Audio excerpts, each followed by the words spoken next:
دا هغه موټر او وسایط دي چې د خوست میخانیکي انسټیټیوټ محصلینو په نوښت جوړ شوي نن ورځ نندارې ته وړاندې شول.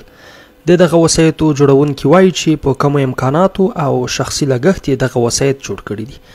زیاتوي چې که کومک ورسره وشي په راتلونکي کې به له دې نور ښه نوښتونه رامنځته کړي.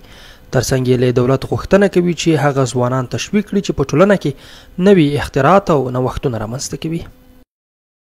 څومره شته اول د خوست ولایت کې داسې تخیم چې داسې بااستعداده ځوانان شته خپل غلي نوستي د دې ته تشویق پکار ده چې دا کسونه د زمینه مسایل شي زه ورته معلوم کړي یو اتیا ور کسونه خپل معلوم شي چې کوم اپلیکیشن جوړ کړی دی دا د لیپن کارت پر مکالو ما 15 میاشتې ښه کوي کور وکړی په دغه اپلیکیشن باندې.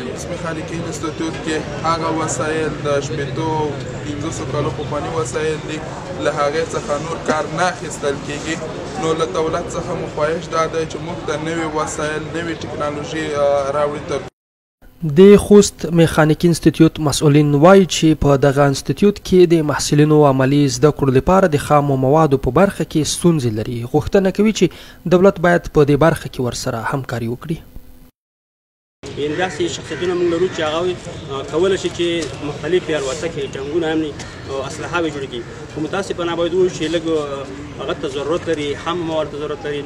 مالي برخه کې باید افغان دولت له دوی سره همکاري وکړي. خوست میخانیکي انسټیټیوټ چې په 1414 هجري شمسي کال د المان هیواد په مرسته جوړ شوی اوس مهال پکې تر 1500 پورې محصلین په 2 بېلابېلو څانګو کې زده کړې کوي.